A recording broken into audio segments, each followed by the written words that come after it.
बिस्मिल्लाहिर्रहमानिर्रहीम, अस्सलाम वालेकुम। आज की वीडियो थोड़ी सी मुख्तलिफ है। ना ही सियासी सूरत हाल पर कोई गुफ्तगू करनी है, ना ही मुल्क की मईशत के हवाले से आपको बताना है, और ना ही मुल्क की सूरत हाल पर, बल्कि आज की वीडियो मेरे अपने हवाले से है। Because the most asked question I am still receiving is that why you left समा। तो मैंने सोचा कि मैं इस पर एक छोटी सी वीडियो दोबारा से बना लेती हूँ। जो लोग मुझे काफी टाइम से फॉलो कर रहे हैं, जो लोग समा पर मुझे देखते थे, मुझे देखना पसंद करते थे, उनको मालूम होगा कि आज से 3 से 4 महीने पहले जब मैंने समा छोड़ा था, तो मैंने उस वक्त भी एक वीडियो अपलोड की थी, जो कि अभी भी मेरे यूट्यूब चैनल पर मेरी टाइटल वीडियो है। मैं उसका लिंक भी शेयर कर रही हूँ, आप जाके वहां पर देख भी सकते हैं। एनीवेज, समा के साथ जो मेरा सफर शुरू हुआ था वो 2014 में शुरू हुआ था। That was a random start, क्योंकि शौक मुझे हमेशा से था आने का, स्क्रीन पर काम करने का। लेकिन मुझे ये नहीं पता था कि इतनी आसानी से चीजें हो जाती हैं। अच्छा हाँ, इस वीडियो में मैं ये भी बताऊंगी कि आप मीडिया किस तरह से ज्वाइन कर सकते हैं, आप न्यूज एंकर बन सकते हैं, नहीं बन सकते, इसके लिए आपको क्या करना चाहिए, क्योंकि इस तरह के बहुत सारे सवालात मैं रोजाना की बेसिस पर रिसीव कर रही होती हूँ, लेकिन मैं सबको जवाब नहीं दे पा रही होती हूँ। तो सबसे पहले उसके लिए माजरत। लेकिन कुछ लोग ऐसे हैं जो कि मुझे बहुत टाइम से फॉलो कर रहे हैं, मैं उनको रिस्पॉन्स भी करती हूँ, और उनके तो बहुत सारे लोगों के नाम भी मुझे याद हो चुके हैं। एनीवेज, एक मरतबा फिर आप तमाम लोगों के प्यार का बहुत शुक्रिया। Let's come to the point. जब मैंने समा ज्वाइन किया तो मैं एज एन इंटर्न हायर हुई वहां पर, क्योंकि वहां पर मेरा पहला एक्सपीरियंस था मीडिया का। मुझे से पहले कोई एक्सपीरियंस नहीं था। I was freshly graduate. मैंने मास कम्युनिकेशन में ग्रेजुएशन किया था उस वक्त, और मैंने रैंडमली अपनी सीवीज 2-3 चैनल्स में ड्रॉप की थी, उनके एचआर के जो एड्रेसेस होते हैं, ईमेल एड्रेसेस उस पर। और मुझे लकीली आज टीवी से भी कॉल आई, मुझे जियो से भी कॉल आई, और मुझे समा टीवी से भी कॉल आई। लेकिन that time I don't know why मैंने समा को पिक किया। मैं वहां गई, बहुत सब कुछ अच्छा रहा। मैं हायर हो गई एज एन इंटर्न। फिर कुछ टाइम के बाद उन्होंने मुझे एज अ ट्रेनी प्रमोट कर दिया, और देखते ही देखते 1 साल के अंदर इन्होंने मुझे एज एन एंकर प्रमोट कर दिया। तो first of all thank you so much to my bosses too, जिन्होंने मुझ पर इतना भरोसा किया, और आज उन्हीं लोगों की वजह से, उनके भरोसे की वजह से मैं यहाँ पर आपके सामने हूँ। और फिर उसके बाद ये सफर आगे चलता रहा। फिर उसके बाद 2017 में मेरी शादी हो गई। शादी के बाद भी मैंने कंटिन्यू रखा। फिर अल्हम्दुलिल्लाह 2017 में ही मेरा बेटा हुआ, एंड ऑफ 2017। और फिर मैंने थोड़ा सा गैप लिया। उसमें भी मुझे आप लोगों के बेतहाशा मैसेजेस रिसीव हुए, कहाँ चली गई हैं, कब आएंगी, समाज पे क्यों नहीं आ रही हैं, बुलेटिन्स क्यों नहीं कर रही हैं, हम आपका वेट करते हैं, हम आपको पसंद करते हैं, और इस तरह की बहुत सी बातें। फिर दोबारा समा ने मुझे कॉल आउट किया, और फिर मैंने दोबारा समा ज्वाइन कर लिया। फिर उसके बाद कुछ यूं हुआ कि सब कुछ बड़ा सही तरीके से चल रहा था। एकदम से मैनेजमेंट चेंज करने का फैसला हुआ, यानी कि जो हमारे पुराने ओनर्स थे, उन्होंने समा को, इस इदारे को, सोचा कि किसी और को सेल कर दिया जाए। तो जो उसके नए ओनर बने, फिर वो अलीम खान साहब बने, जिनको आप लोग बखूबी जानते हैं। पीटीआई से उनका ताल्लुक रहा है काफी अरसे से, लेकिन अब वो अपनी एक अलग जमात बना चुके हैं। खैर, वो एक अलग मामला है। लेकिन उनके आने के बाद लोगों को ऐसा लगा कि शायद अब समा के हालात बदल जाएंगे, और समा से लोगों को फायर किया जाएगा, वहां पर लोगों को जबरदस्ती या जबरी निकाला जाएगा। लेकिन ऐसा कुछ भी नहीं हुआ, अल्हम्दुलिल्लाह। बहुत सारे लोग जो मुझसे भी पहले से, यानी 2012 से समा के साथ थे, 13 से समा के साथ थे, 10 से समा के साथ थे, वो आज तक समा के साथ हैं। लोगों को 15-15 साल हो चुके हैं उस इदारे के अंदर। वो बहुत जबरदस्त इदारा है, इसमें कोई दो राय नहीं है। और ओनर्स के चेंज होने के बाद अच्छाइयां उस इदारे में मजीद आई हैं। वो इदारा मजीद इंप्रूव हुआ है, उस इदारे में कोई खराबी नहीं आई। सबसे पहले तो मैं ये क्लियर कर दूं, समा से जाने का फैसला मेरा खुद का था, क्योंकि समा का हेड ऑफिस मूव हो रहा था लाहौर। ये डिसाइड किया गया मैनेजमेंट की जानिब से कि हम इसका जो हेड ऑफिस है, जो इसका मेन इदारा है, जो मेन ऑफिस कहलाता है, वो हम मूव कर देंगे लाहौर, क्योंकि उनकी सारी एक्टिविटीज लाहौर से होती हैं। इसमें किसी को कोई शिकायत भी नहीं होनी चाहिए थी, और उन्होंने सबको पूरा मौका दिया कि आप हमारे साथ चाहें तो लाहौर मूव हो जाएं। लेकिन मैं नहीं जाना चाहती थी, और मैं खुद से नहीं जाना चाहती थी। इसकी कुछ वजूहात हैं, जाहिर है आपके पर्सनल कुछ प्रॉब्लम्स होते हैं, आपकी फैमिली होती है, फिर एज आई टोल्ड यू कि मेरा बेटा, फिर उसकी सारी एजुकेशन वगैरह। तो ये मेरे लिए बहुत आसान फैसला नहीं था, जबकि समा की मैनेजमेंट ने डायरेक्ट भी रब्ता किया अल्हम्दुलिल्लाह। और जो मेरे बॉसेस थे, उन्होंने भी बहुत ज़्यादा कहा कि मुझे चलना चाहिए, लेकिन ये मेरा खुद साख्ता फैसला था कि मैं नहीं गई। ये वजह है कि मैंने समा को खैरबाद कहा, और अपने YouTube चैनल को दोबारा से शुरू किया, जो कि मैं आज से 2 साल पहले शुरू कर चुकी थी। लेकिन मैं फिर उसको कंटिन्यू नहीं कर पाई, जस्ट बिकॉज टाइम की शॉर्टेज होती थी। इतना टाइम नहीं मिलता था कि मैं रोजाना की बुनियाद पर या हफ्ते में 2-3 मरतबा वीडियोस अपलोड कर सकूं। लेकिन उसके बाद जब मैंने समाज छोड़ा, तो मैंने इस पर कंटिन्यूटी से काम करना शुरू कर दिया, और इंशाल्लाह आगे भी मेरा इरादा है कि मैं इसको कंटिन्यू लेकर चलूंगी। आप लोगों से एक रिक्वेस्ट है कि अगर आप लोगों ने अभी तक मेरा चैनल सब्सक्राइब नहीं किया है, तो आप लोग मेरा चैनल सब्सक्राइब कर लीजिए, और अगर अच्छा लगे, वीडियोस अच्छी लगा करें तो शेयर भी किया करें, कमेंट भी किया करें। मैं इसका लिंक भी यहाँ पर आपको शेयर कर रही हूँ। अच्छा जी, अब आ जाते हैं उस क्वेश्चन पर जो कि बहुत ज्यादा किया जाता है कि कुछ लोग आप ही बुलाते हैं, कुछ लोग बाजी बुलाते हैं, कुछ लोग मैडम कहते हैं और कुछ लोग डायरेक्ट नाम लेकर मुखातिब करते हैं कि हम किस तरीके से मीडिया चैनल्स ज्वाइन कर सकते हैं। तो सबसे पहले तो मैं ये बता दूं कि मीडिया कोई ऐसी चीज नहीं है जिसको लेकर लोग इतने ज्यादा परेशान रहते हैं कि हम किस तरह ज्वाइन करें। नहीं भी हुआ कोई मसला नहीं है, हो जाए तो बहुत अच्छी बात है। उसके लिए सबसे पहले तो ये कि आप में पोटेंशियल होना चाहिए। जितने भी यंगस्टर्स मुझसे कॉन्टैक्ट कर रहे होते हैं, जो चाहते हैं, अभी मैं पिछले दिनों एक यूनिवर्सिटी गई हुई थी, वहां पे काफी सारी लड़कियों ने मुझसे रब्ता किया कि हम चाहते हैं कि हम समा ज्वाइन करें, जियो ज्वाइन करें। तो मैंने उनको सबको यही बात बताई कि सबसे पहले तो आप अपने आप का एक मोटिव सेट करें कि आपने ये काम करना ही करना है। It's not an easy task. जब मैंने ज्वाइनिंग दी थी तो मैंने 1 साल तक फील्ड रिपोर्टिंग भी की और field reporting is not easy, it's really not easy, believe me. बहुत सारे चैलेंजेस होते हैं और बीइंग अ गर्ल मैं आपको बता रही हूँ कि खवातीन को तो बहुत ज्यादा प्रॉब्लम्स भी फेस करनी पड़ती हैं, इदारे की तरफ से नहीं, लेकिन जिस तरह का हमारा इन्वायरमेंट है, जिस तरह का मुआशरा है, जिस तरह के कुछ लोग हैं जो कि काफी ज्यादा तंग भी कर रहे होते हैं, आपकी हर्डल्स भी बन रहे होते हैं, उनको आपको सबको फेस करना पड़ता है। तो सबसे पहले तो कॉन्फिडेंट आपको होना पड़ेगा।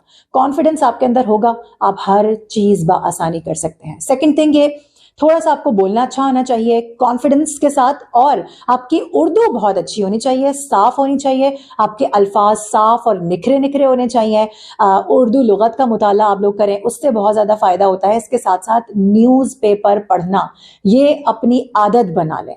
जो लोग न्यूज़पेपर रीड करते हैं, इंग्लिश, उर्दू, उनको मुल्क के हालात के बारे में पता होता है, करंट अफेयर्स का उनको मालूम होता है, क्या सिचुएशन चल रही है, क्या मामलात चल रहे हैं, कौन सी गवर्नमेंट है, सूबाई हुकूमतें क्या करती हैं, किस तरह से डिप्लॉय होती है टीम, इलेक्शंस कैसे होते हैं, ये तमाम तर चीज़ें जो कि बहुत अहम हैं, इनके बारे में कम से कम मालूमात होनी बहुत ज़्यादा ज़रूरी होती है। और इसके साथ साथ जो मास कम्युनिकेशन के, मीडिया साइंसेस के स्टूडेंट्स हैं, उनके लिए तो बहुत ही आसान है, क्योंकि डिग्री पर भी बहुत आराम से, अगर आप में ये सारी क्वालिटीज है जो मैं आपको बता रही हूँ, तो आराम से आपका वहां पर जाना हो जाता है, आपको वहां पर रख लिया जाता है मीडिया के जो न्यूज इदारे हैं उनके अंदर, वो चाहे प्रिंट मीडिया हो या फिर वो इलेक्ट्रॉनिक मीडिया हो। बहुत से लोग प्रिंट मीडिया में जाना पसंद करते हैं, अखबार के लिए, मैगजीन्स के लिए। वो थोड़ा सा डिफरेंट एक प्रोसेस होता है, उसका मुझे इतना ज्यादा नहीं पता, क्योंकि मैं कभी भी इलेक्ट्रॉनिक मीडिया के अलावा किसी और मीडिया से वाबस्ता नहीं रही हूँ। एक तो ये चीज हो गई। सेकेंड थिंग ये कि आप लोगों को इंफॉर्मेशन बहुत ज्यादा रखनी होती है चीजों की, आप लोगों को मुल्क की हालात पर नजर रखनी होती है, और साथ साथ ये टास्क सेट करने होते हैं कि आज अगर आप रिपोर्टिंग कर रहे हैं तो कल कौन सी न्यूज देनी है, परसों क्या इवेंट है, सोशलाइज करना पड़ता है, बहुत ज्यादा लोगों से कॉन्टैक्ट्स बनाने पड़ते हैं, और वो आहिस्ता आहिस्ता हो जाते हैं। फिर जो लोग चाहते हैं कि वो एंकर बने, तो देखिए मैं ऑनेस्टली आपको बताऊं, इसमें कोई बुरी बात नहीं है कि मैं इतना खुल के अगर बात करूं तो किसी को बुरा नहीं लगना चाहिए। थोड़ी सी आपकी अपीयरेंस अच्छी होनी चाहिए, बस थोड़ी सी। अगर आपकी अपीयरेंस थोड़ी सी अच्छी है और उसमें आप बहुत सारी ग्रूमिंग कर लेते हैं तो आप आराम से मीडिया पर्सन बन सकते हैं, बशर्त यह है कि वही वाली बात, कॉन्फिडेंट हो, चीजों का आपको पता हो, आपके पास रेलेवेंट डिग्री हो ना हो इससे फर्क नहीं पड़ता, लेकिन एटलीस्ट आपकी एजुकेशन अच्छी होनी चाहिए। एटलीस्ट आप ग्रेजुएशन या मास्टर्स तो किए हुए हों। एक तो ये चीज, और फिर ये कि ग्रूमिंग, जिस तरह से मैंने आपको बताया कि ग्रूमिंग इज वेरी इंपॉर्टेंट। जब मैंने ज्वाइन किया था, शौक मुझे शुरू से था, तो मैं खुद को ग्रूम रखती थी, लेकिन वो आहिस्ता आहिस्ता आपको रह रह के और ज्यादा चीजों का आइडिया होता चला जाता है, फिर आप मजीद निखरते जाते हैं, ग्रूम होते जाते हैं। मैं स्पेशली लड़कियों के लिए बात कर रही हूँ, और यही चीज लड़कों के लिए भी है, लेकिन उससे थोड़ी सी कम है, क्योंकि लड़कों को भी अपनी ग्रूमिंग पर, अच्छा, वेट कंट्रोल करना बहुत ज्यादा जरूरी होता है, आप बहुत मोटे ना हो जाएं, या फिर ऐसा कि आपका फेस बहुत ज्यादा चबी ना आ रहा हो स्क्रीन के ऊपर। एज ए न्यूज एंकर बात करी हूँ, रिपोर्टिंग में इन तमाम चीजों के इतने मसाइल नहीं होते। रिपोर्टिंग में आपके कॉन्टैक्ट्स अच्छे होने चाहिए, आपको चीजों का पता होना चाहिए, आपको बोलना आना चाहिए, आपके अंदर कॉन्फिडेंस होना चाहिए, और आप स्क्रीन पे खड़े होकर बात कर सकें, आप एंकर की बात का जवाब दे सकें। अगर आप प्रोग्राम में अपीयर हो रहे हैं तो आप जो वहां पर प्रोड्यूसर्स हैं, एंकर्स हैं, उनकी बातों के जवाब दे सकें, तो आप आराम से रिपोर्टिंग कर सकते हैं। लेकिन जो लोग एंकरिंग करना चाहते हैं उनके लिए थोड़े से प्रॉब्लम्स इसलिए आते हैं कि उनको सबसे पहले तो अपनी अपीयरेंस को बेहतर बनाना पड़ता है, उसको ग्रूम करना पड़ता है, और साथ ही साथ द वे यू टॉक, यानी वे ऑफ टॉकिंग बहुत आपको बेहतर बनाना पड़ता है। अगेन, लफ्जों में निखार, साफ उर्दू, क्योंकि हमारा जो जितना भी मीडिया है हमारा, वो सब उर्दू मीडिया है। मोस्ट ऑफ द चैनल्स हमारे उर्दू में ही हैं, और ज्यादातर लोग उर्दू मीडिया ही ज्वाइन करना पसंद करते हैं, क्योंकि आपको बड़ी फ्लेक्सिबिलिटी रहती है और आप बहुत ज्यादा बेहतर तरीके से उसमें अपना 100% दे पाते हैं। तो मेरा ख्याल है कि आज उन लोगों को वो क्वेश्चंस के जवाबात मिल गए होंगे, उन तमाम सवालों के जवाबात जो कि मुझसे पूछे जाते थे। और एक और चीज़ ये कि मीडिया पर अपनी सीवी किस तरह से ड्रॉप करें, चैनल्स पर अपनी सीवी किस तरह से ड्रॉप करें, तो ये बड़ा आसान है। आप गूगल करें, समा की वेबसाइट है, उस पर उनका HR का ईमेल एड्रेस मौजूद है, जियो की वेबसाइट है, उनका ईमेल एड्रेस मौजूद है, इसके अलावा ARY है, बड़े बड़े जितने चैनल्स हैं या लाहौर बेस्ड चैनल्स, अब तो खैर कराची में बहुत ही कम न्यूज़ चैनल्स रह गए हैं, ज़्यादातर हेड ऑफिस मूव हो चुके हैं लाहौर और इस्लामाबाद, तो वहाँ पर इस वक्त बहुत ज़्यादा अपॉर्चुनिटीज़ हैं। और सबसे अहम ये कि अभी इलेक्शंस करीब हैं।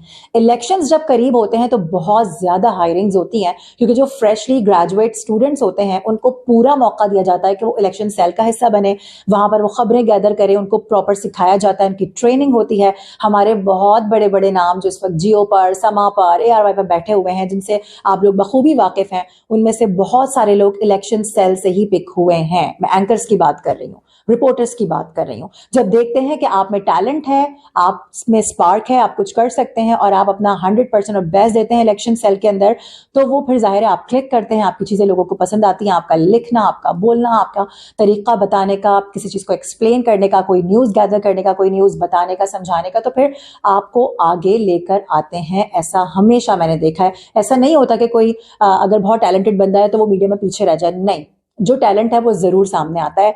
और फिर ये कि दुआएं करनी चाहिए अपने लिए और अपने बड़ों की दुआएं लेनी चाहिए, और साथ साथ ये कि ऑनेस्ट होना चाहिए। जब तक आप अपने साथ ऑनेस्ट नहीं होंगे, आप किसी भी काम के साथ, किसी भी फील्ड में, किसी भी जगह पर ऑनेस्टी नहीं दिखा सकते। तो सबसे पहले तो आपको अपने साथ ऑनेस्ट और मोटिवेट होना पड़ेगा। जब आप मोटिवेटेड होंगे, ऑनेस्ट होंगे, और हाँ, खबर झूठी नहीं देनी, ये भी एक अपने आप से आपने प्रोमिस करना है, क्योंकि बहुत सारे लोग ऐसे भी हैं जिनको मैं जानती हूँ पर्सनली, जो कि मुझे पता है, बहुत सारे लोगों को पता है कि उनके खबर को गैदर करने का क्या तरीका है। और जो लोग ये कहते हैं कि सहाफ़ी पैसा खाता है और ये सारी चीज़ें, उनमें हर कोई ऐसा नहीं होता। लोग हैं लेकिन बहुत कम हैं।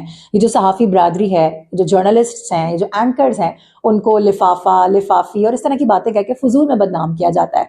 बहुत कम रेशो है ऐसे लोगों का जो इस तरह के काम कर रहे होते हैं। मेजॉरिटी बहुत ही सही तरीके से, एहसन तरीके से और स्मूथली अपने काम को कर रहे होते हैं। तो ये वो थोड़ी सी चीज़ें थी जो मैंने सोचा कि मैं आज की वीडियो में आपके साथ शेयर करूं।